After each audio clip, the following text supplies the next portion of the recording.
আজি জ্ঞানৰ পৃথিৱীত কলংকিত হৈ পৰিছে বিটিআৰ। আপোনালোকে জানে যে নলেজ ফেষ্টিভেল কৰি বিটিআৰক বিশ্বৰ মঞ্চত উপস্থাপন কৰিবলৈ প্ৰমোদ বড়ো ডাঙৰীয়াই যি প্ৰচাৰ চলাই আছে, কোটি কোটি টকা ব্যয় কৰি আছে প্ৰতি বছৰে, সেই প্ৰক্ৰিয়াৰ মাজত এইবাৰ এনেকুৱা এটা কেলেংকাৰী হৈছে যিটো হৈছে জ্ঞানৰ কেলেংকাৰী। আৰু সেইকাৰণে আমি কংগ্ৰেছৰ পক্ষৰ পৰা কৈছোঁ যে জ্ঞানৰ পৃথিৱীত কলংকিত বিটিআৰক তেওঁলোকে কলংকিত কৰিলে। ইয়াৰ মূল বিষয়টো হৈছে যে যোৱাকালি কিছু সংবাদ মাধ্যমত প্ৰকাশ পাইছে যে লাল এণ্ড এছ'চিয়েটছ নামৰ এটা লিগেল প্ৰতিষ্ঠান, মানে আইনী প্ৰতিষ্ঠানে বিটিআৰৰ প্ৰিন্সিপাল ছেক্ৰেটাৰী আকাশদ্বীপ, আপোনাৰ শিক্ষা বিভাগৰ সঞ্চালক, শিক্ষা বিভাগৰ প্ৰিন্সিপাল ছেক্ৰেটাৰী, এডিশ্যনেল প্ৰিন্সিপাল ছেক্ৰেটাৰীকে ধৰি বিটিআৰ এলেকাৰ চৰকাৰী অনুদানপ্ৰাপ্ত বা প্ৰভিন্সিয়েলাইজড, আপোনালোকে যেনেকৈ নকওক, 32খন কলেজৰ প্ৰিন্সিপাললৈ এটা নটিচ জাৰি কৰিছে। আৰু এই নটিচটো অত্যন্ত চমকপ্ৰদ। আৰু এই নটিচত কোৱা হৈছে যে বিটিআৰ কৰ্তৃপক্ষই, বিশেষকৈ আজি আমি বিভিন্ন কলেজৰ প্ৰিন্সিপালসকলৰ লগত যেতিয়া কথা পাতিছিলোঁ যে ইয়াত তেওঁলোকৰ কোনো দায়িত্ব নাছিলে, কিন্তু তেওঁলোকে সেই দায়িত্বটো এৰাইও চলিব নোৱাৰে। মই কথাখিনি কৈ আছোঁ।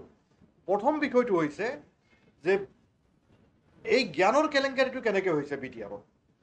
যে জ্ঞানৰ কেলেংকাৰীটো হৈছে যে কিছুমান প্ৰকাশন প্ৰতিষ্ঠান আছে, আপোনালোকে সংবাদ মাধ্যমে জানে, প্ৰকাশন প্ৰতিষ্ঠান আছে। প্ৰকাশন প্ৰতিষ্ঠানে কিতাপবিলাক কিছু লেখকৰ পৰা লয়, লেখকক মানুহ নিদিয়ে, লেখকক টকা পইচা দিয়ে, আৰু তেওঁলোকে ছপাৰ খৰচ কৰে, বিভিন্ন ধৰণৰ খৰচ পাতি কৰি, আৰু ইয়াৰ গৱেষণাৰ কামতো তেওঁলোকে জড়িত থাকে। গৱেষণা কৰে, এখন কিতাপ লিখোৱা হয়, তাৰ কাৰণে যথেষ্ট প্ৰকাশন প্ৰতিষ্ঠানবিলাকে খৰচ কৰে। কিন্তু এনেকুৱা কিছুমান প্ৰতিষ্ঠান ভাৰতবৰ্ষত জন্মগ্ৰহণ কৰিছে সাম্প্ৰতিক কালত, যি প্ৰকাশন প্ৰতিষ্ঠানবিলাকে এই কিতাপবিলাক তেওঁলোকে ক'ৰবাত গৈ পুনৰ ছপা কৰে, অথবা তাৰ ফটোকপি মাৰি কিতাপ আকাৰে উলিয়াই বিভিন্ন ঠাইত তেওঁলোকে বিক্ৰী কৰে। আৰু এই পাইৰেটেড কিতাপৰ দামবিলাক হয় যথেষ্ট কম, বজাৰৰ মূল্যতকৈ যথেষ্ট কম। কিন্তু ইয়াত দেখা গৈছে যে বিটিআৰত তেওঁলোকে পুথি বিক্ৰী কৰিলে, বিভিন্ন কলেজত কিতাপ ল'বলৈ, বড়োলেণ্ড বিশ্ববিদ্যালয়ত কিতাপ ল'বলৈ বাধ্য কৰিলে বিটিআৰৰ প্ৰিন্সিপাল ছেক্ৰেটাৰীয়ে, বিটিআৰৰ শিক্ষা বিভাগৰ সঞ্চালকগৰাকীৰ চিঠি লৈ কলেজবিলাকক বাধ্য কৰালে আপোনালোকে কিতাপখিনি ৰাখি দি দিয়ক। আৰু ইয়াত কলেজবিলাকৰ অধ্যক্ষসকলে কোনো পইচাও লোৱা নাই, তেওঁলোকে কিতাপ ছিলেকশ্যনো কৰা নাই, তেওঁলোকলৈ কিতাপ পঠাইছে, তেওঁলোকে ৰিচিভ কৰি মাত্ৰ ৰাখিছে। এতিয়া তেওঁলোকেও, আমাৰ এই অধ্যক্ষসকলে আজি এই কেলেংকাৰীটোত সাঙুৰ খাই পৰিছে, কাৰণ পাইৰেটেড কিতাপ, নকল কিতাপ তেওঁলোকে কিয় কিনিলে। আটাইতকৈ ডাঙৰ কথা যে এই কিতাপবিলাকৰ বজাৰ মূল্য এনেকুৱা দেখা গৈছে, 300 টকা আছিলে বজাৰ মূল্য, সেই 300 টকাৰ কিতাপ 1200 টকা, 500 টকাৰ এখন কিতাপ 15,000 টকা, 15,000 টকাত মানে কিনিব লগা হৈছে। আৰু এই বেছি কৰিব লগা হৈছে এইকাৰণে যে বিটিআৰৰ বিভিন্ন বিভাগৰ বৰমূৰীয়াসকলক, বিশেষকৈ শিক্ষা বিভাগৰ লগত জড়িত বিষয়াসকলক যথেষ্ট পৰিমাণৰ কোটি টকাৰ লেনদেন কৰা বুলি এটা অভিযোগ উত্থাপিত হৈছে। আপোনালোকে জানে যে শিক্ষা বিভাগ বৰ্তমান বিটিআৰৰ যি মুৰব্বী প্ৰমোদ বড়ো ডাঙৰীয়াৰ মানে অধীনস্থ। গতিকে প্ৰমোদ বড়ো ডাঙৰীয়াৰ কোনো ধৰণৰ হস্তক্ষেপ নোহোৱাকৈ, অনুমোদন নোহোৱাকৈ এই কেলেংকাৰীটি সংঘটিত হ'ব নোৱাৰে। গতিকে ইয়াৰ নৈতিক দায়িত্ব গ্ৰহণ কৰি প্ৰমোদ বড়ো ডাঙৰীয়াই অতি শীঘ্ৰে শিক্ষা বিভাগৰ যি কাৰ্যবাহী সদস্য পদৰ পৰা পদত্যাগ কৰিব লাগে বুলি আমি আহ্বান জনাইছোঁ। প্ৰথম কথা হৈছে এইটো, কাৰণ শিক্ষা বিভাগৰ যিকোনো সিদ্ধান্ত একোজনকৈ OSD কি হয়, কি বুলি কোৱা হয়, OSD, officer on collection duty নে স্পেচিয়েল ডিউটি? স্পেচিয়েল ডিউটি বুলি কোৱা হয় যদিও, কিন্তু ইয়াত কালেকশ্যন ডিউটি। OSD সকলৰ অনুমোদন নোহোৱাকৈ কোনো IAS অফিচাৰ, কোনো ACS অফিচাৰে কোনো ধৰণৰ ফাইলত ইয়াত ছিগনেচাৰ কৰিব নোৱাৰে। গতিকে এই তেওঁলোকৰ জৰিয়তেই প্ৰমোদ বড়ো ডাঙৰীয়াই কেনেকৈ এই কেলেংকাৰীটো সংঘটিত কৰিছে সেই কথাৰ উত্তৰ দিব লাগিব। বিটিআৰৰ যি জনগণ, ইয়াৰ বড়ো জনগণ, জনজাতীয় জনগণ আৰু অন্যান্য যি অংশৰ মানুহ, তেওঁলোকৰ উন্নয়নৰ কাৰণে অহা পইচা এই ধৰণে হললুকি কৰা, যে 500 টকীয়া কিতাপ এটা 15,000 টকাত কিনি ইয়াৰ পইচা পাতি যেনেকৈ আপোনাৰ দুৰ্নীতি কৰি লুণ্ঠন ৰাজ চলাই থকা হৈছে, সেই লুণ্ঠন ৰাজটো আপোনাৰ বন্ধ কৰিব লাগে। এইটো হৈছে আমাৰ প্ৰথম বিষয়। দ্বিতীয় বিষয়টো হৈছে যে আপোনালোকে জানে যে যোৱা 15 তাৰিখে বিজেপি দলৰ বিটিআৰ নিৰ্বাচন সংক্ৰান্তীয় এটা কৰ কমিটিৰ বৈঠক গুৱাহাটীত অনুষ্ঠিত হৈ গৈছে, অটল বিহাৰী বাজপেয়ী ভৱনত অনুষ্ঠিত হৈছিলে। আৰু এই কৰ কমিটিৰ বৈঠকখনত যি সিদ্ধান্ত গ্ৰহণ কৰা হৈছে, সেই সিদ্ধান্ত অনুযায়ী মূল আমি যিখিনি কথা বাহিৰত গম পাইছোঁ, যিবিলাক সংবাদ মাধ্যমৰ আগত কৈছে, সেইখিনি কথা মানে ডাঙৰ কথা নহয়, কিন্তু ভিতৰুৱাকৈ যিখিনি কথা আলোচনা হৈছে, সেই আলোচনাৰ মূল বিষয়টো হৈছে যে বিটিআৰৰ নিৰ্বাচনত বিজেপি, UPPL আৰু BPFৰ লগত অতি কৌশলগত মিত্ৰতাৰ মাজেৰে এই নিৰ্বাচন যাব বিচাৰিছে। আৰু ইয়াৰ অংশ হিচাপে বিজেপিয়ে এই অঞ্চলত 20খন আসনত পোনপটীয়াকৈ প্ৰতিদ্বন্দ্বিতা কৰাৰ সিদ্ধান্ত গ্ৰহণ কৰিছে।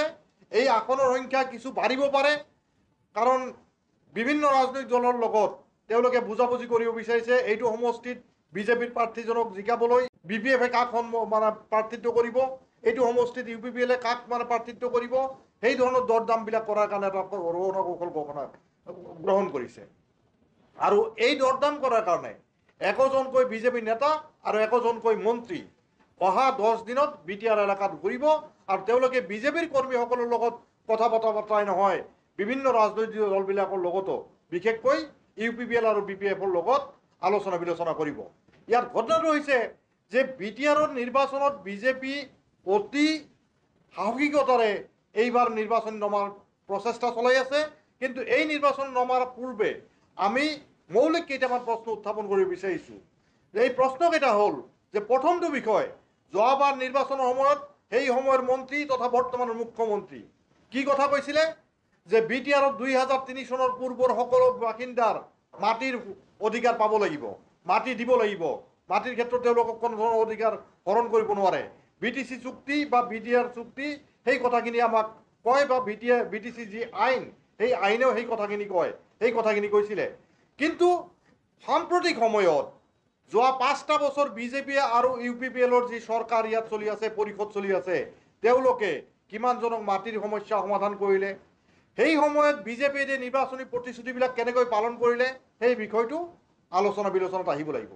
তাৰ লগে লগে UPPL আৰু বিজেপিক আমি সকীয়াই দিব বিচাৰিছোঁ যে বিজেপিৰ এই ষড়যন্ত্ৰৰ মূল লক্ষ্যটো হৈছে যে তেওঁলোকে BTC এলেকাত সৰ্ববৃহৎ দলত পৰিণত হোৱা। যদি বিজেপিৰ লেমটোও হ'ব নিবিচাৰে UPPL বা BPF, তেনেহ'লে বিজেপিৰ পৰা সতৰ্ক থকা প্ৰয়োজন। তেওঁলোকে কি কৰিব অনাগত দিনত সেই কথাটো স্পষ্ট কৰিব লাগে।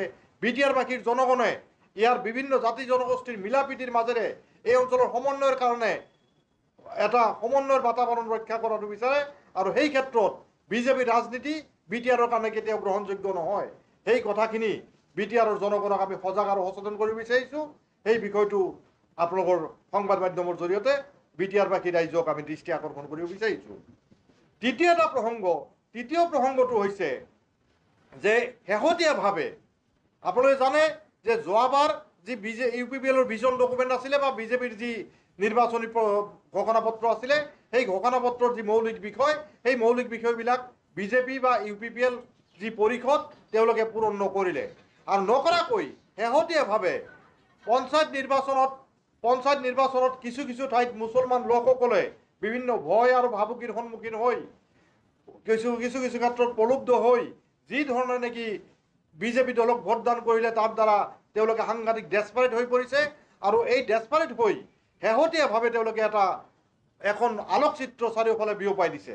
সেই আলোকচিত্ৰখন হ'ল যে বিটিআৰৰ 5খন জিলাত 5টা হজ ভৱন নিৰ্মাণ কৰা হ'ব। ইমান আটকধুনীয়া আলোকচিত্ৰ এখন নিৰ্মাণ কৰা হৈছে, নিৰ্মাণ কৰি তেওঁলোকে প্ৰচাৰ কৰি আছে কিছু কিছু নেতাই, বিশেষকৈ বিজেপি আৰু UPPLৰ সংখ্যালঘু নেতাসকলে।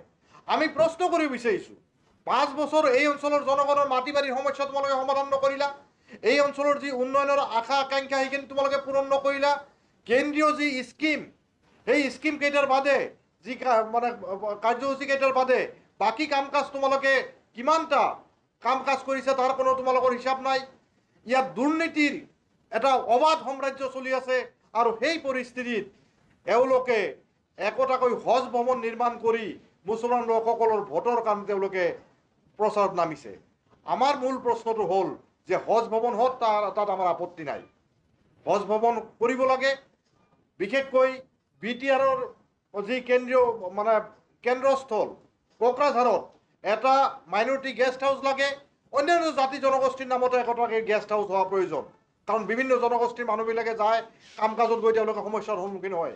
গুৱাহাটীতো BTRৰ কাৰণে, BTRৰ বিভিন্ন জাতি জনগোষ্ঠীৰ কাৰণে একোখনকৈ ৰেষ্ট হাউচ হওক, তাত আমাৰ আপত্তি নাই, আমি সেই দাবীটো কৰোঁ।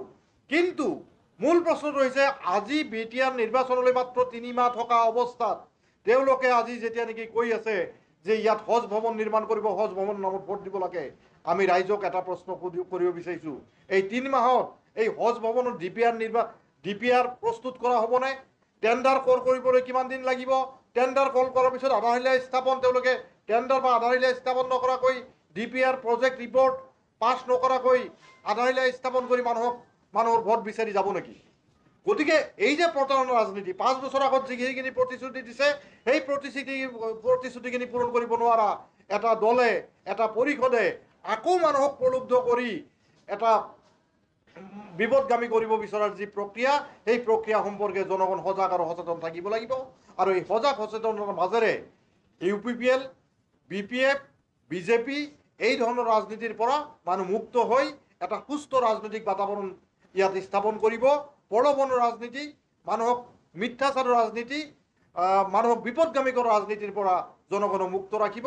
এই ক্ষেত্ৰত এটা সজাগ আৰু সচেতনতা গঢ়াৰ কাৰণে আজি আমি সকলোকে আহ্বান জনাইছোঁ।